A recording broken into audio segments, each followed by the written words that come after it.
Sanctified Sunday, March the 4th. It's also my oldest brother's birthday, who is now in heaven with my parents. And I often think about this day as a special day for March the 4th. And happy birthday, Herman. It's one of the first things, among one of the first things I said this morning when I woke up. And it's almost 8:30 in the morning. It's kind of just taking a relaxing morning. And I'm going to share a funny story with you before I get into the reading. Well, it's not even a reading. You know, if you've been watching me for a while, you know Sundays is different. For the last several weeks, I want to say months, but okay, let's say weeks, I've been getting nudged, pushed along gently to clean up. No, what's the word? Okay, I heard it. Thank you. To start eating cleaner. To start eating. No, okay, it corrected me. To start eating clean, which is really kind of cool. And it's kind of funny. And I resisted, like a lot of us do. You know, I resisted. And every week it would get a little bit stronger and a little bit stronger, a little bit stronger, until about almost 2 weeks ago. It was like, Monica, eat clean. Well, the logic and the human and the ego said, but wait, what about all the stuff in my cupboards? In my pantry? On my shelves? The answer that I got, donate it. Ooh. I'm like, okay, ego, vanity, arrogance, humanness stands in the way. But what about all the stuff in my freezer? Use it up. Donate the rest. I'm like, So I don't go to the grocery store very often, but the last time that I went, I have to share it with you. Let me backtrack it just a little bit. During that time frame, everything that I ate that was like processed foods or that wasn't supposed to be in my body really started to taste disgusting. It's like somebody was taking a scrub brush to my taste buds and altering them. It's like suddenly I could start tasting the chemicals in processed foods. It's like I could suddenly start smelling it's not that they were spoiled, but I could suddenly start smelling the chemicals. It's like all of my senses were becoming even more aware. And I'm like, okay, seriously, guys, I get it. So I have been following this suggestion, and you know, the freezer's getting empty, and the fridge is getting emptier, the shelves are getting cleared off. I'm still resisting just a little bit about that whole donation thing. Just not sure. And I sure as heck don't want to waste or throw out some of the things that are there. But nonetheless, the shelves are getting cleaned, the fridge is getting cleaned out, and the freezer's getting empty, which is really nice. The last time I went to the grocery store, well, like I said, I don't go very often, as I walked into the grocery store and went to reach for what I normally reach, it was this sudden disdain almost. Almost this, ooh, no, thank you. And I walked away from it. And as I was leaving the grocery store, one of the meat managers looked at my buggy and went, "That's all?" And I said, "Yeah, I'm being told to eat clean." Just blurted out of my mouth. Well, he was outside having a little chit-chat on his break. There were 4 people there, including him, and they all said, "You know, we all need to start doing that," which I thought was kind of funny. But there wasn't a single processed thing in my buggy, and there was also no meat. Yes, I know. That's like disappearing too. It's like get rid of what's in the freezer, then none of that anymore either. I'm like, okay. So, I've been using up the meat in the freezer, and I'm cooking it the way I always cook it. And it's like take one bite, and it's kind of like, oh, no, it just doesn't seem the same. I say that to you because when you get those nudges, and you have that resistance force to it, it's a lot easier just to kind of go along with it. Because quite frankly, when you have chicken that tastes like cardboard, and no, I didn't overcook it, no, it wasn't spoiled, and that's one of the things I always enjoyed. I, did that whole oven baked thing, very healthy, or I thought it was healthy. Um, yeah, start paying attention to it. Because when you start paying attention, you start following along on that advice, you suddenly get ideas in your head on how to mix other things together. And they've been giving me this wonderful, almost smoothie-like thing between yogurt and oatmeal and milk and frozen fruit. Because I had a bunch of blueberries. They made me buy blueberries and bananas and grapes, and I put all of those things in the freezer, replacing and having room from the other stuff I was using. And I gotta tell you, huge difference in the way I feel and how full I am.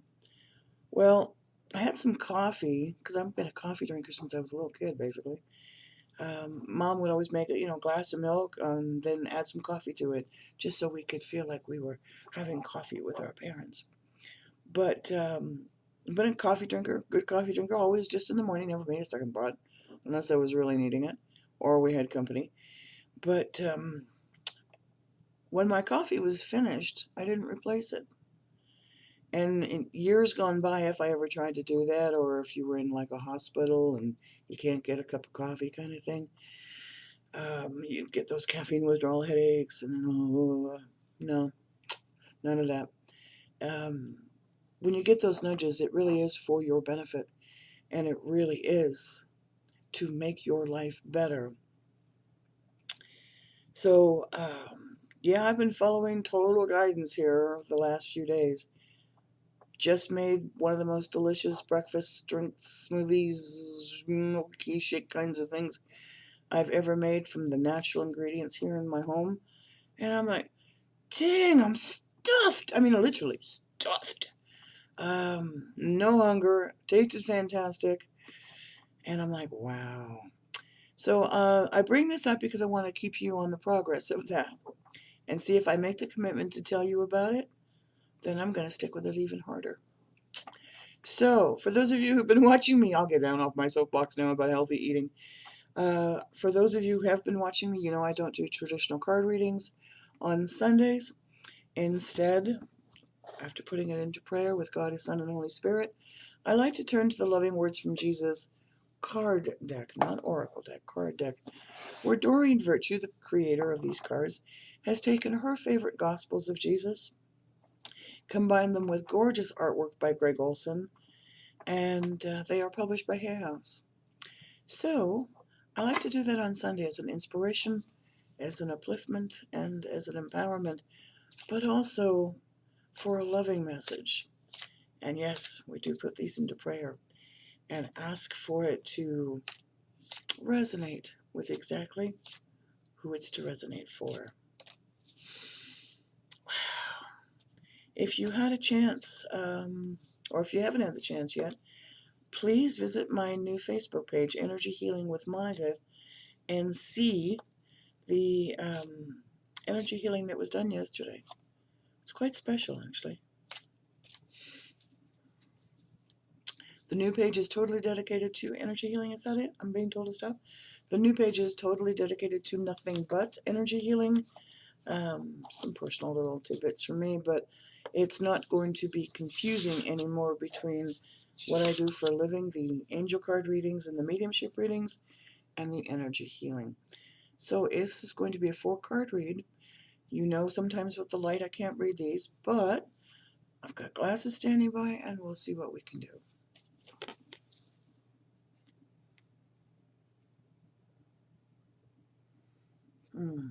Okay, let me see if I can do it that way. Nope. It's a little bit too small. I tried earlier, and the print wasn't as small, but let's go see. Woohoo! Well, see, even there. There you go. Love this. If you have faith as a grain of mustard seed, you shall say unto the mountain, remove hence to yonder place, and it shall remove. If you have faith as a mustard seed, you can move mountains. You simply have to say it, and the mountain will move. Would you ever think that the tiniest seed, a mustard seed, if you roll it against a mountain, that the mountain would move? The human would say, absolutely not. But if you have faith that it will, and this is so divinely guided, then it will move. I love this next card. I am with you always, even unto the end of the world. I am with you always, even unto the end of the world. What a beautiful promise.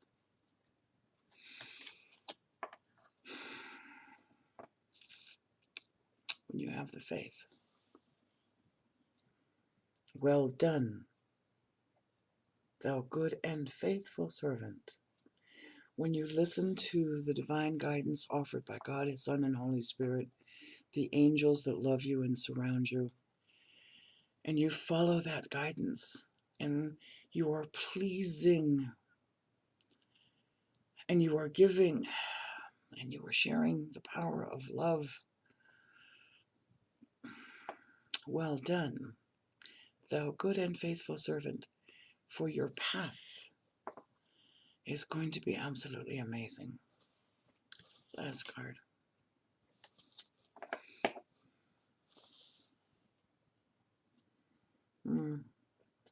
The Comforter, which is the Holy Spirit, whom the Father will send in my name.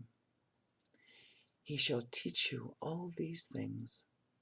The Comforter, which is the Holy Spirit, whom the Father will send in my name.